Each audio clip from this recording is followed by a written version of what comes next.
Olá pessoal, sejam bem-vindos a mais um vídeo. E no vídeo de hoje eu vou falar sobre 3 livros. Eu vou falar sobre essa coleção aqui em 3 volumes do Conan o Bárbaro. Eita, que é só livrozinho miúdo aqui. E pessoal, primeiro, o autor que é o Robert E. Howard. Primeiramente, eu duvido que vocês já tenham visto uma foto do autor do Conan. Para quem não conhece o Conan o Bárbaro, as histórias dele sempre são de aventuras fantásticas, que são da categoria de espada e feitiçaria, certo? Foi lançado ali no começo do século XX em revistas que tratavam sobre o mesmo tempo, né? Com histórias fantásticas e tal. E com o passar do tempo, o Robert E. Howard, ele foi depurando o personagem, ele foi colocando as características mais marcantes. Então, aqui na coleção, ele tem tanto as histórias oficiais que foram publicadas, aqui deixa eu mostrar aqui um exemplo. Aqui, por exemplo, eles colocam como ela foi publicada nas revistas da época. Aqui, certo?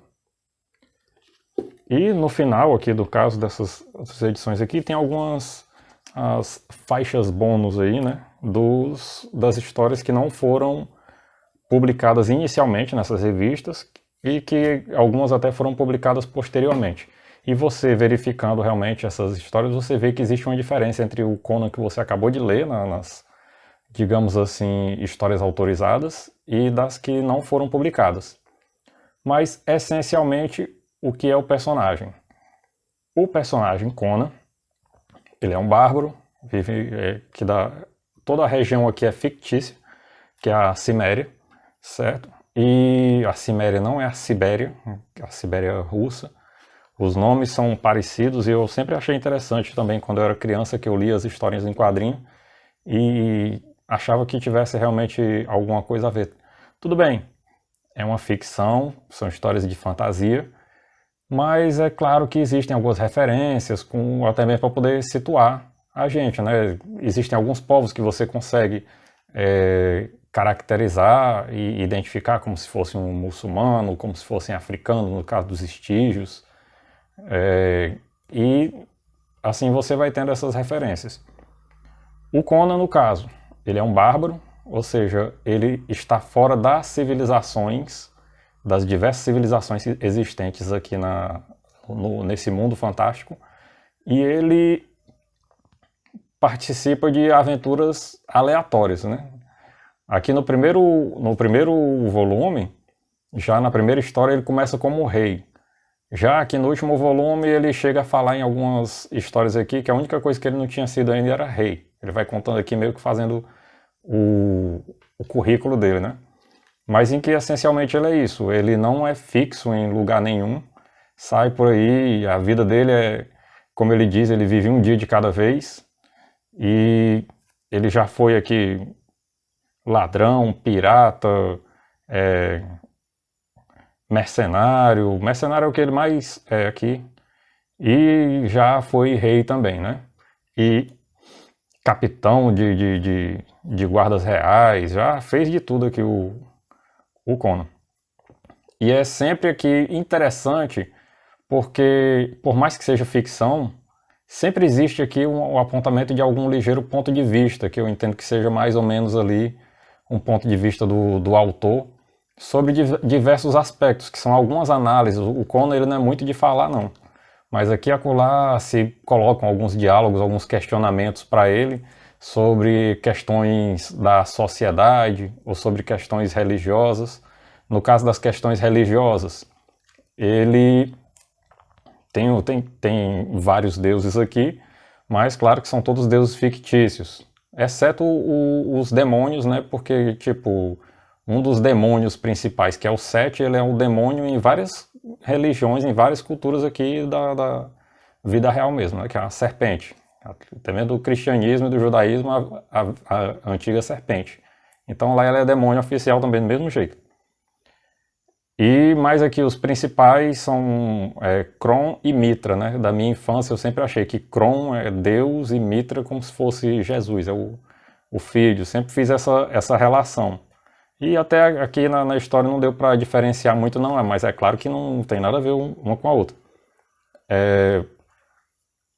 A visão social do Conan, exatamente por ele já ter vivido várias aventuras em vários lugares aqui do mundo e ter tido contato com esse mundo sobrenatural, ele sabe que demônios existem, ele sabe que existem feiticeiros, sabe que existem bruxas e que fazem pactos com esses demônios e que daí dos infernos é que vêm esses demônios.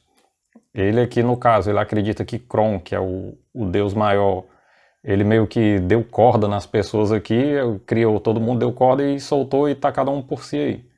E aí cada um que se vire. Então ele entende, ou melhor, ele sabe, e ele reflete aqui em algumas histórias uma crítica de que as pessoas ditas civilizadas, elas não acreditam no espiritual, elas não acreditam que existem demônios, elas acreditam que isso tudo é mentira, e tudo aquilo que elas não conseguem explicar, elas simplesmente descartam e colocam lá no cesto da mentira ou da fantasia. Mas que quem vive sabe, e sabe que é real, e sabe que é um perigo real. Então aqui no caso, todos os monstros do Conan, no caso, quando eu era criança que eu lia nas histórias em quadrinho, as histórias são bem diferentes dessas histórias aqui que estão no livro. Por quê? Porque o Conan enfrentava dinossauro e tal. Não, aqui não é questão de dinossauro. Basicamente todos os monstros das histórias do Conan, eles vêm do inferno, são fruto de alguma relação com algum tipo de demônio. Então, isso acaba formando uma certa lógica nas histórias do Conan. As aventuras e o material do livro são sensacionais. As histórias são tão envolventes que eu me peguei, eu não li todos assim na sequência, eu li o primeiro e o segundo volume, eu li no mesmo período, aqui eu até botei o adesivozinho aqui de lido. O terceiro eu li há pouco tempo, ainda nem coloquei o adesivo de lido nele aqui, que todos os meus livrinhos verdes aqui tem um adesivo.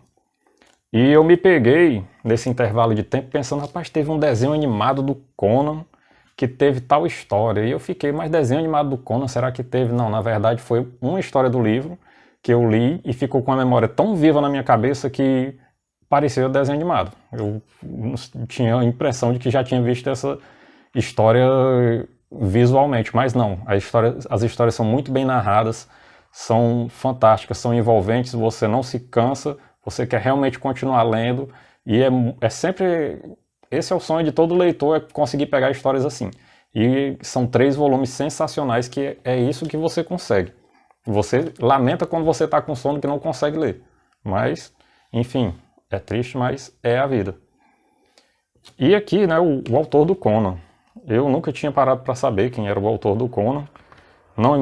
A imagem que eu tinha dele, na verdade, eu nunca nem tinha parado para pensar como é que deveria ser o autor do Conan. E aqui nesse livro aqui, no primeiro volume, já tem a foto dele aqui. O dele aqui não tem nada a ver com qualquer coisa que eu tivesse pensado. Aqui, o autor do Conan parece mais o Al Capone, certo? E acabou que ele teve um triste fim aqui, que ele acabou se suicidando. Ele era amigo do Lovecraft, que também eu já li um livro, né? Eu comecei a ler um livro dele lá do Lovecraft, que é de terror fantástico também, e aí entendi que na verdade os dois tinham algum envolvimento com o ocultismo, e que daí entender de onde é que saem os monstros, né? No caso, os 2 autores sabem de onde é que vêm os monstros das histórias deles. E a do Lovecraft parecem pesadelos, aquela coisa, você só falta ter a história de que você está sendo perseguido, corre e não sai do canto, né? Mas é isso aí, pessoal. A minha dica de leitura hoje é essa daqui. Olha, simplesmente é que essa coleção aqui, ela é da Pipoca e Nanquim, certo? Então aqui você pode entrar no site e comprar, tem na Amazon também, certo? Mas foi uma publicação diferenciada, certo? Uma publicação especial. Aqui ela tem uma proteção de capa aqui, ó, que muito show. Como eu disse, o material do livro é sensacional.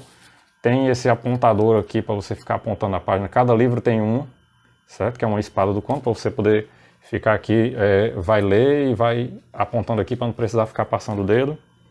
Todos eles têm marca-página.